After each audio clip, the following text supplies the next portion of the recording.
La Organización Mundial de Boxeo designó a Terence Crawford como rival obligatorio de Canelo Álvarez para la pelea del 13 de septiembre.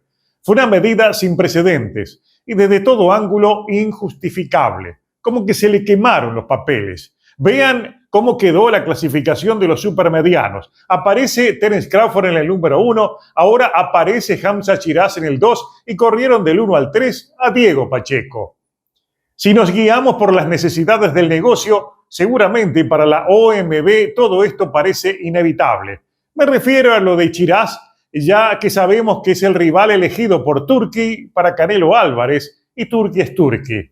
Ahora, lo de colocar allí a Crawford violando sus propios reglamentos es difícil de entender, y al mismo tiempo que se justifique si necesitaban una obligatoria cuando la tendrán cuando se les ocurra hacer la pelea con Chiraz. Poner allí a Crawford de 1 no tiene fundamento reglamentario. Peleó una sola vez en 154 libras y lo hizo por el título de otro organismo. Por más que la OMB le haya colgado un título interino a esa pelea, lo cual a mi manera de ver es un disparate sin frente ni fondo. Pero además, Crawford jamás peleó en 160 libras y menos lo hizo en 168. Que hoy aparezca en el número 1 de la clasificación de la OMB, para mí tiene una sola explicación. ¿Lo pidió o lo exigió el propio Canelo? O quizás entienden que haciéndolo obligatorio benefician a Canelo. ¿Y a dónde nos lleva eso? Al motivo central de este video, la lista de beneficios que Canelo ha recibido de todos los organismos, lo que lo convierte en un legítimo campeón de los escritorios. Algo que explicaremos a continuación.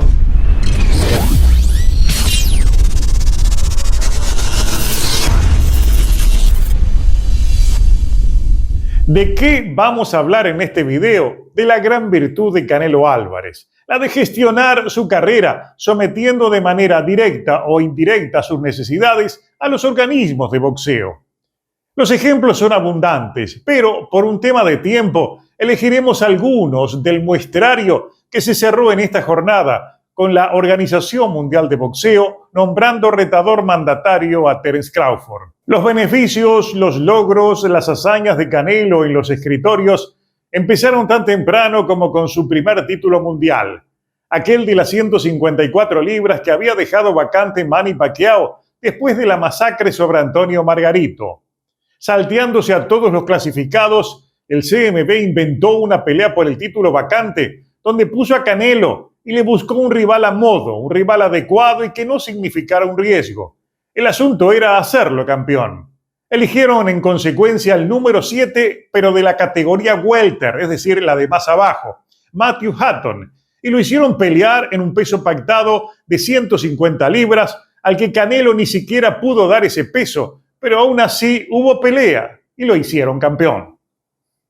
Ese fue el comienzo de una larga historia, donde cada decisión tomaba como referencia el beneficio a la carrera de Canelo, hasta el punto de inflexión, cuando el Consejo Mundial de Boxeo le ordenó aquella pelea contra Gennady Golovkin y Canelo renunció al cinturón. Un cinturón que le había arrebatado a Cotto en aquella pelea donde le sacó más de 20 libras y luego lo defendió contra Amir Khan, al que lo hizo subir 2 divisiones. Le sacó más de 30 libras, según el propio Khan, y lo mandó al hospital con un nocaut terrorífico en lo que pudo ser una verdadera tragedia. Cuando le ordenaron la pelea contra Golovkin, Canelo renunció al cinto, le dio la espalda al CMB y sobre todo a Mauricio Sulaimán, y solo lo enfrentó a Triple G en 2 peleas, pero tras una intensa negociación en los escritorios. O sea, allí le tomó el pulso al Consejo Mundial de Boxeo, le impuso sus reglas y el Consejo Mundial de Boxeo las acató y las siguió acatando desde entonces. O sea, no había con Canelo más regla que las que él mismo impusiera o aceptara. ¿Y en qué fundamento para describir ese poder de Canelo para mandar en el Consejo Mundial de Boxeo lo que vino a continuación? Cuando Golovkin era campeón, el Consejo Mundial de Boxeo hizo campeón interino a Jermall Charlo para enfrentárselo a Golovkin. Pero cuando se hizo campeón Canelo, se encontraron con otro dolor de cabeza: ordenarle una pelea a Canelo contra el campeón interino, me refiero a Jermall Charlo. ¿Cuál fue la solución? crear el cinturón franquicia. Ese cinturón franquicia fue una resolución pero tan a la medida de Canelo Álvarez, y su reglamento fue tan escueto que bastaba una frase para reconocer el desmadre reglamentario y que aquel cinturón franquicia fue hecho simplemente para evitar ordenarle la pelea de Canelo contra Jermall Charlo. El campeón franquicia puede elegir sus peleas sin la obligación de defender el título contra un retador obligatorio. Más claro, imposible. Eso decía y era tan elocuente el beneficio hacia Canelo que en los años siguientes el presidente del CMB empezó a negarse a responder preguntas sobre ese mamarracho reglamentario, hasta con hastío y en algunos momentos de malos modos. El cinto franquicia ocupó gran parte de su futuro como campeón mediano en Canelo con 3 títulos, pero que nunca intentó unificar por una única razón: Dimitrius Andrade, que tenía el restante, el de la Organización Mundial de Boxeo. También renunció en ese tiempo Canelo al de la FIB cuando se le ordenó una pelea con otro rival de riesgo, Sergey Derevyanchenko. La lista de beneficios que termina con este mandatario de Terence Crawford da para llenar una novela repleta de capítulos cortos. Pero es bueno recordar que esa medida de colgarse de otras peleas para sumar la propia, como hicieron con Crawford en la pelea con Madrimov, ya se hizo o se usó de argumento con la de Canelo contra Caleb Plant, que fue designada como mandatoria de la Organización Mundial de Boxeo en el mismo momento que Dimitrius Andrade estaba subiendo a 168 libras para reclamar una pelea obligatoria contra Canelo Álvarez, que en ese momento era el monarca OMB de los supermedianos. El propio Gustavo Olivieri, que en ese momento aún no era presidente de la OMB, en 2022 fue el encargado de bajar a tierra los reclamos para que la OMB no ordenara una obligatoria de Canelo contra Sage Parker o contra Dimitrius Andrade. Ese tweet de Ring Magazine es un testimonio claro. Allí dice: la OMB sancionó la pelea indiscutible de Canelo Álvarez versus Caleb Plant en noviembre pasado como una defensa obligatoria para Canelo, lo que significa que no tiene que hacer otra defensa obligatoria contra Sage Parker durante 18 meses después de eso. O sea, Parker era lo que venía a continuación, pero ordenaron la pelea después que la misma sucedió y empleando el campeón de otro organismo no rankeado por la OMB, me refiero a Plant. Y lo curioso de todo eso es que el rival original era Andrade, pero se le ordenó una pelea contra Parker, que no ocurrió, y allí apareció John Ryder, que venció sorpresivamente a Parker cuando no era favorito. Y esa victoria le allanó el camino hacia la pelea de Ryder con Canelo, la que hubo en Guadalajara. Ryder era un boxeador de Eddie a su vez el elegido por Canelo para aquella pelea en su tierra, donde Hearn le pasó la pierna con la letra chica del contrato. El clan Canelo tuvo que pagar más dinero y terminó Eddie Hearn peleando a los gritos con Eddie Reynoso.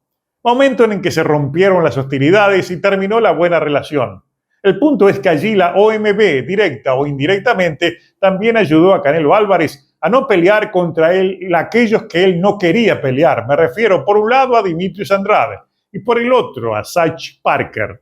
Y claro, no deben faltar las ayudas del Consejo Mundial de Boxeo para conseguirle el título actual de campeón supermediano en una pelea de otro organismo, la de Callum Smith, que era por la Asociación Mundial de Boxeo. La ayuda indirecta o directa del CMB para que un ex sparring de Canelo como Avni Yildirim fuera número 1 cuando Canelo exigió pelear por el título que había quedado vacante debido a que había sido sancionado Benavides por pasarse de peso. Y claro, la historia reciente, después los casi 3 años que esperó Benavides para que le ordenaran una pelea contra Canelo, pelea que jamás fue ordenada por el Consejo Mundial de Boxeo. Lo mismo sucedió en la Asociación Mundial de Boxeo, donde pasó años de espera David Morrell como campeón regular, sin que nunca lo regularizaran en una pelea con Canelo. El hecho de que cuando Canelo eligió a Berlanga como rival, por arte de magia apareció en el ranking de la AMB y la pelea se vendió como obligatoria. Está claro que en esta larga carrera de Canelo hubo muchos aliados a la hora de transformarlo en una máquina de ganar dinero. Pero está claro también que los organismos fueron los más importantes. Permitieron todo, o quizás Canelo les obligó a que permitieran todo. Y lo más increíble es que nadie sabe si con todos los millones de dólares que ganó el boxeador mexicano, los organismos también se beneficiaron. Algo que deja en duda la frase hecha de que siempre comieron de su mano. Tal vez eso merezca el beneficio de la duda de algo incomprensible y sin explicación. A Canelo lo ayudaron de manera gratuita en todos estos años y quizás lo que termina de hacer la Organización Mundial de Boxeo es el último acto de una cultura de adulación tan increíble como inexplicable.